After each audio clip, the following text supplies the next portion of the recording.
Hello everyone, it is Nicholas from Aussie Money Man. So in this video, we're going to look at millionaire habits. So what things do I do more or less daily up until monthly, those sorts of things that have allowed me to become successful, not only when it comes to my finances, but outside of that as well.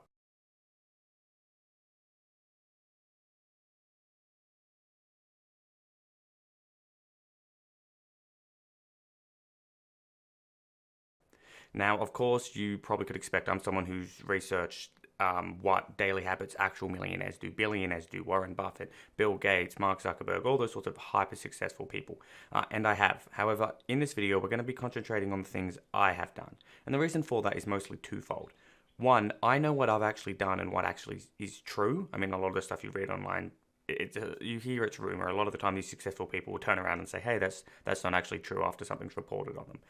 And number two, it's basically because I also know what's worked. So not only what I've done, but what's worked. So we're going to have a pretty holistic look, and we'll skip through a lot of these here, but have a pretty holistic look at what different things I do and what things I truly think help. I've spent about 2 to 3 weeks thinking about this and thinking about which things, what I do firstly, and then which ones really made an impact. So we're actually going to start from the bottom. And we're going to look at general. Simple, do the hard task first. So this is one of the most simple things, and it really is just when you sort of are feeling a bit guilty and you feel the motivation to do some work. I think most people have that hopefully every day. I know I wake up every day feeling they need to do something. It's very easy to still procrastinate the harder task and to do one or two or maybe even more simple, easy tasks like sending emails, stuff like that. And then you sort of get that satisfaction. You don't feel guilty anymore. You've sort of gotten that dopamine you wanted, and now you won't do that harder task and you'll procrastinate it to the next day and then the next day, etc. So that is one of the biggest things, and it's something I truly do struggle with. As you guys know, I am the sort of person that tends to overshoot. I'm the sort of kid that in high school did their assignment the day they got it or the evening they got it, and then handed it in for a draft mark the next day.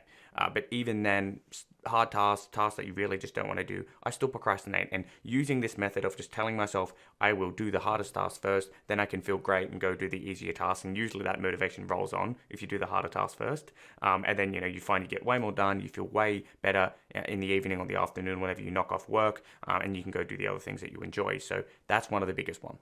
The second one, 80% rule, known as a number of different things, but more or less this is just the fact that most things in the world seem to not be normally distributed. They seem to be distributed essentially what you'd see on an exponential curve, meaning 80% of the results, or the large majority of the results, or the money or whatever it is due to a certain amount of people, a certain amount of work. So for example, on my YouTube channel, 80% of my YouTube ad revenue comes from 20% of the videos, that sort of stuff. And it applies to most things in your life. If you're trying to diet, 80% of the weight loss you're achieving, or muscle gain or whatever it is probably coming from 20% of the effort.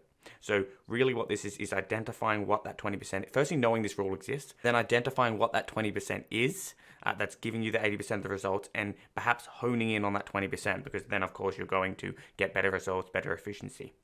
Next one is a to-do list. I have followed to-do lists since I was quite young. They work quite well. However, I do edit it a bit. When I was working for the government, I took every possible course I could in planning and productivity, and they did seem to show quite clearly in all the courses that having some sort of alternative to just a normal to-do list is good, because you can essentially work it by priority. So I usually have like what I have A1, A2, B1, B2, whatever it is. It's basically by priority. So A's are, they need to be done today. C's not so much. And if there's multiple A's, A1, A2, again, according to priorities, so you can essentially prioritize the priorities. That works really, really well for me. Again, this is just the general area is just the general getting stuff done, things that help me get things done, even when they're hard. Because again, even the most productive of us, the most motivated, ambitious of us, do procrastinate.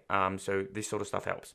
The next one is planning time. This is one I struggle with the most out of everything here. I absolutely hate planning. I love to just do things as I feel like it. I'm often very motivated, but when I'm not, I don't want to work, and I want to do what I'm motivated to do at the time, which is why being self-employed tends to work pretty well for me in this respect. Now, the reason I try to plan my time is because it's so important. It's very similar to one of these sleep things you'll see up here, which is waking and sleeping at the same time. It really helps regulate not only your biological system, circadian rhythms and stuff like that, but it just makes you feel better, which is sort of comes off the back of regulating things like your circadian rhythm. So if you have some sort of routine, some sort of plan, it does help. And I try to stick to this by, for example, showering at the same time, eating at the same time, sleeping and waking at the same time, but we'll talk about that more soon, and all stuff like that. Even just trying to do my hardest tasks at the same time in the morning, do sort of my health routines, exercise roughly at the same time. But to be honest, I'm not great at it, but again, something's better than nothing. So I really just try to do some of that. All right, so this next one here is probably confusing. These were really just more notes to myself, but more or less is I always have a rule when I list, I've got my to-do list actually right in front of me right here. And I've got like numbers in brackets next to it. And it's essentially the amount of times I need to do these things per week minimum. And I think how you approach this is going to vary based on your personality. So I'm the sort of person that overshoots things a lot. So these numbers don't really act as minimums for me. They're almost a maximums because I tend to overdo things. For example, exercise, I've got 3 times per week. And the reason for that is scientifically, the benefits that come from exercise really start to plateau after about three sort of sets of, let's say, 30 minutes to an hour exercise per week.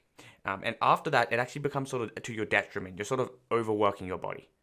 And of course, if you do less, well, then it's sort of bad. Your body's immune system doesn't build up so much. It doesn't feel like it needs to work as hard because you're not putting it through that stress. So for me, I write 3 times. But because of my personality, I'll tend to feel the need to exercise every single day quite intensely. So again, you can alter this as you need min, max times. I wrote min times here, but my rule really is sort of a maximum. So that's something that you can alter based on what your personality. Now, the reason I've got like what people say in job interviews here is because a lot of people, when they go into job interviews and they're asked their positives and their sort of negative traits, what's your most negative trait? When they're asked that part of the question, they'll often answer like, oh, I work too hard, or I tend to, overshoot. Now, I don't think that's true for most people, but for those that it is, this, again, the max time might work better than the min time. So that's just a good example. So meaning this is the maximum amount of times I'm going to do this week, a minimum and a maximum, meaning I'm going to do this amount or just about this amount, that sort of thing, so you don't overdo it. Same with stretching, something we'll talk about soon. Stretching is quite important, not only for exercise, but other things as well. And I tend to find I try to do it daily when you just don't need to. In fact, you can even end up getting injured. And the last one is always looking for opportunities. So this is something I became sort of obsessed with when I was 15, 16. And it works so well because, of course, there's only so much you can do. There's so much time in the day. But if you have heaps of opportunities, you can select. You can pick the ones that make you the most amount of money in the least amount of time. You can pick the things that you enjoy the most and give you the most gratitude, the most happiness. Something we'll dive into more soon here. I'm using the scientific model. You guys probably know, if you watch the channel, I've done courses online from Harvard and different universities on happiness and really tried to look at the literature on it because there's quite a lot. And basically, just always keeping an eye out for opportunities, not taking up every opportunity, but just looking for them so you have the options. I mean, the amount of examples I have for this are just, there's too many to list. Like, if it's just things like, doing Duke of Ed in school, to getting out and having a bunch of job options, to having a bunch of options and sponsors for this YouTube channel all the time. I mean, I can literally pick and choose the best ones. Not, of course, not just the ones that make money, but the ones that I truly believe in, the ones that I think are going to work the best on the channel, the ones that I think take less work or whatever it is. Like, I can choose, and you can apply that to your life in so many different ways. Go out and meet a bunch of people, for example, get more options in who you hang out with. All right, so I want to jump to the top here just because I think finances will help you guys a lot here. These ones are really just side things, and you'll see what I mean. I think it all plays in, and I'll give you a quick example of why. Like, if you don't exercise, you don't sleep well, you don't have enough nutrients, like supplementation, that sort of stuff, because your diet's not ideal, and most people's aren't, by the way. You're not going to feel as well, and then you're not going to be so productive in every other way, particularly when it comes to career and finances, which is why most people watch this channel, right? We focus on finances, but success is it's not you're successful in this and you're not successful in this. For most people, it's like you're successful, you're an overall, you're an achiever, or you're not. That's usually how it works, more or less. And I've seen that empirically, looking at literature, and I've seen it just anecdotally looking around in my life. So let's start here with finances, net worth. So I like to look at my net worth at least monthly. Sometimes I don't for 3 months. Sometimes I look at it multiple times in a month. It really just depends on the situation, but I try to look at my net worth at least monthly. And I've spoken about this before. The reason for it is because, like anything, if you're trying to lose weight or gain muscle or whatever it is, make more money, save more money, and you're not tracking it, not only is it going to be hard to remain motivated, but you're not going to know if it's working. You're not going to know, if you need to cut back more, if you can cut back less, or whatever it is. You can't. It's going to be incredibly hard to stick to any goal if you don't have it tracked. It's just an example I thought of once is if you're driving and you didn't have a way of seeing how much fuel you had left. How the hell are you going to know when you need to fill up? It's just, you're just guessing. It's a risk. You're taking a risk that you don't need to take, more or less. You're essentially just throwing your chances sort of in the bin or reducing them greatly. So what I do with my net worth is I track it. Again, as I mentioned, about monthly or maybe every quarter, depending on the situation. How I actually track it is a great time to mention our sponsor for this video. So kindly, Fivver has sponsored this video, and essentially I use the Fivver app. So I have some footage on the screen, and essentially I use the Fivver app. I do actually use another app in addition to this. I stopped using spreadsheets though, however, which is so much easier. The apps are so much easier. But basically the Fivver app is another way to track it. You can connect all your accounts. It's free, by the way. You can get $5 when you sign up using my referral code, or maybe that amount's changed. I'll have that on the screen or link down below. But more or less, free app. It allows you to track your net worth very, very, very easily. And that's basically what I use. So quick mention there from our sponsor again, for free to go download. All right, guys. So next up is a system for saving. So I have a system. Again, you need to have. It just comes down to this general stuff here, planning, right? So I've got a list. I know what I'm going to do, that sort of stuff. So this really helps. So a system for saving. I've spoken about this a lot. My system is all the money that comes in, just like besides your necessary spending, your non-discretionary spending. So rent and fuel and those sorts of things. Besides that, all of my spending, everything I make goes into immediately into savings. And then I have a system for spending, all right? So outside of non-discretionary. And these two sort of play on each other. And again, you don't have to follow these rules. These rules probably won't work for everyone, but you need to have some sort of system. All right, so system for spending. I use the does it offer tremendous value system, which is it going to make me more money? Is it going to save me more money? Is it going to make me really happy? Is it going to save me time? Those sorts of things. And I've got like a literal matrix, more or less, that I run everything through in order to determine if it's worth spending on. So that's just my system. Some people have percentages for different things that they know they like to spend on, like eating out, stuff like that. That's fine. It's just important to have a system. So of course this is going to help tremendously. I mean, majority of my money that I made and saved in the first 3 years, like when I got to my $100,000, I was making well below what most Australians make. And that's well, I should say most young Australians make, not just most Australians. So I was making under $40,000 a year, and I still did it. And my point is, it came down to my saving and spending habits more so. So this part is still hugely important. Of course, it did get to the point where I was making majority of the money from successful business ventures, high-paying jobs, and investing. But the point is that it's both. It definitely is a huge balance of both. Some people like to say one's more important. Some people like to say the other's more important. They're equally as important. And simple example, real quick. If you make $500,000 a year, but you only save 10%. You're not that much better off. And it goes the same the other way. If you make $50,000 a year and you save $50,000 a year, you can still only ever save $50,000 a year. And of course, that's not realistic because you'll usually have some spending that you need to make, and then there's tax as well. But you get the point. All right, so system for investing. I've got in brackets here, select path and reselect yearly. So I think about the different options I have. Real estate, the stock market, crypto, whatever else. And then I look at how you can invest in each one of those. What's supported scientifically? How much risk goes into that? How much work goes into that? How much does it cost to do that? What are the tax implications of doing that? And then perhaps a mix of each. And then I look at which one's going to work for me. And annually I look at it and I think, okay, what works best for me? And I've spoken about before, for example, going into property will make me more money than how I'm currently investing in the stock market. However, it will take substantially more work and subject me to substantially more stress. Do I think that's worth it? And that's the main sort of paths I'm sort of choosing out of at the moment, for example. And my system for investing within the stock market at the moment, which is what I'm currently doing, is XYZ. And I've got whole videos on that, so I won't waste your time with that. So that's what I do there. Understanding tax, this is just hugely important, especially as your income increases. I basically learned tax very, very, very well in 2019 when my income was, still relatively low. And then as it went up, I became more and more aware of how it works. Everything from understanding capital gains tax to how trusts and companies work, and shell companies and holding companies, and all that sort of stuff. Hugely important to understand that. Now, I don't want this video to go on too long, so we're going to skip through most of these except for the most important ones. And I just want to make a quick note here. How much you do of all these, and so how many you select to do, for example, and then how much effort you put into each, just depends on you. I used to be, obsessed with so much of this, my diet and my exercise habits and all that, and my financial habits, as you guys know, like being a minimalist and all that, were just crazy. They were extreme. And I don't regret doing that almost at all for the most part. There's a tiny part I do when it comes to social stuff, but all this is like, I'm very grateful I did it because it set me up now. However, of course, it's all a balance. You know, we know when we look at this perma right here, which we'll go over now real quick, what makes people happy, and it's incredibly important according to this and so much of the other literature to have a balance. And my point by this is, you know, how much you choose to do of this is up to you. Don't feel bad because you're doing less or more or whatever. And it's going to change over your life too. This is what I mean. I started off going real hard, so now I can sort of kick back a little bit. But I'm still doing these things. It's just not as much. Like, I'm not as obsessive. And you'll see what I mean when I get to some more of the examples. All right, so here's PERMA. This is probably one of the scientifically valid and reference models of sort of happiness. Positive emotion. This is just feeling good, you know, when you're eating chocolate or petting a dog or having fun with your friends. Pretty simple. You need some of this. Engagement.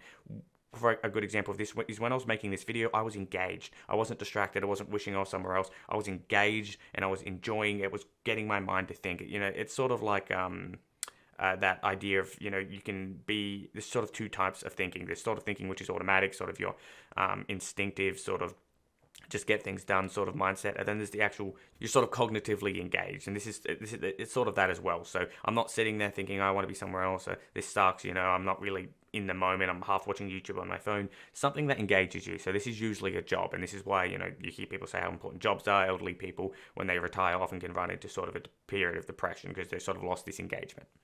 Positive relationships. This one's obvious. Everyone knows how important relationships are. So healthy relationships, and that's of course intimate relationships, non-intimate friendship, family, etc. Meaning, this is essentially having some sort of goal, something that you're working towards that's outside of yourself. It's bigger than yourself. You know, if you're in the military, you're helping your country, or you're in a job that's creating a new finance app that's helping, you know, young people save, or Australians save, or whatever it is. Or in my case, I like to think I'm helping spread the message of evidence-based investing, on top of course, just helping people with their money. That's meaning. And of course, accomplishment, that's quite simple. So you feel like you're accomplishing things, you're hitting goals. And of course, we'll talk about how important goals are as well. Real quick, I did notice goals this year. I was meant to have goals in general, so let's go over goals real quick. I've spoken about goals before. I've got a whole video actually on it. Goals are incredibly important. Use the model SMART goals. If you don't have goals, firstly, you might even not even know what you want, and you're just not going to make the right decisions every day. And the best thing here, the biggest example here, and this is one of the biggest things that's helped me be successful, is I've known what I want. That's it. I've known what I want. And when you know what you want, your subconscious knows what you want. And your subconscious will force you to do tiny little micro changes each day to help you get there. For example, and I've got weight underneath here, so we'll use this as the example. But again, this applies to money, this applies to everything else. But let's use a non-financial example.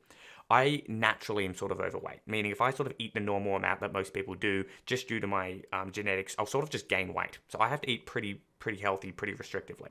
Now, when I was younger, of course, I didn't know about dieting. I didn't really know how it all worked. I just thought I could do what most people did and I would have the same sort of physique as them. But I didn't, right? And I didn't really understand that.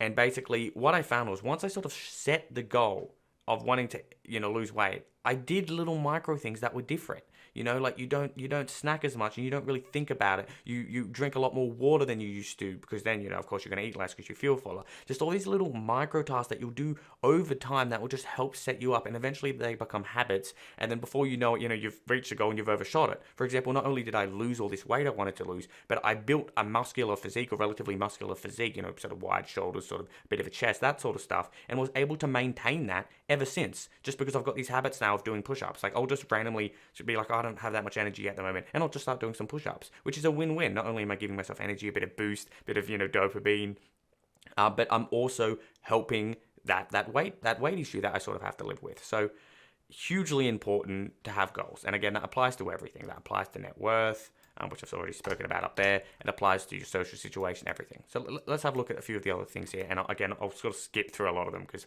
I don't want this video to be too long.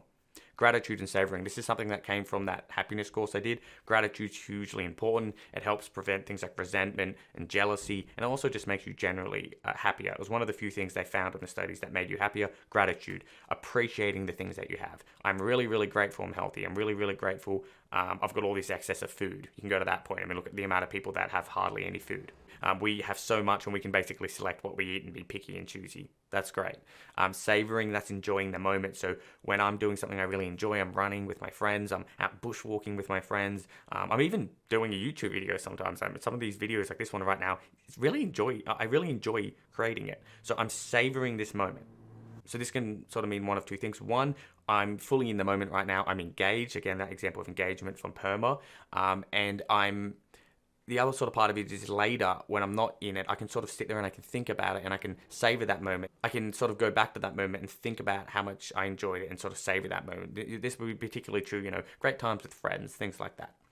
Stretching, as I mentioned, this is sort of big on exercise, helps prevent strains and stuff like that. General flexibility's quite good for you, all that sort of stuff. So I like to stretch at least 3 times a week. Wake and sleep time, massively important. If you, particularly waking at the same time, sleeping at the same time is not as important. But if you don't wake at the same time, your circadian rhythm gets out of whack. That affects your emotions. If you're already neurotic or emotional person, this is just going to stuff it up. And I know I am to a very large degree. So for me, waking up at the same time is just so important. It also plays into all these things, like the amount of stuff you're going to get done in a day.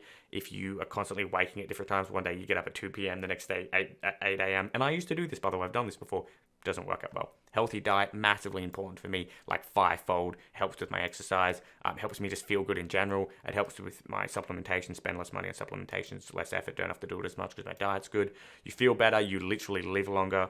Hugely important. Fasting, this one's a bit controversial, but the literature's not sure on some things, but it's quite clear on the fact that fasting in general is good. So I fast each day, basically until the evening, about 5 p.m. That's quite good for you. Works great for me. Again, not advice to go start fasting. Speak to your doctor about it. There can be side effects. There are things you have to consider. And then every few months, I don't know, monthly, it should be every few months, every 3 or 4 months, I try to fast for a few days, and the scientific reasons for that, again, be careful trying to do that. There's a lot you need to know before you jump into it, so don't just copy me on that. Skin protection/care. This is a huge one. A lot of people, particularly young people, are out sunbaking with no sunscreen on, trying to get their skin tanner. This destroys your skin. Like, your skin ages primarily due to the fact that it's been exposed to UV. So, moisturize your skin, put sunscreen on, that sort of stuff. Take care of your skin. You're going to age so much faster than someone who's sitting inside all day. Exercise, again, this is just obvious. I've spoken about this a bit before. You need to exercise. You'll feel like crap if you don't, even if it's just a bit, even if it's just a walk with your friends. Supplementation. I'll have up on the screen some of the stuff I take here. This is just general health and well-being. It's going to prevent me aging too rapidly. My genetics are not good for aging. All the men in my family look like they're bloody 50 when they're 30. Unfortunately, I'm hoping that's mostly environmental, but I'm assuming at least it's partly genetic. So I like to take care of myself there.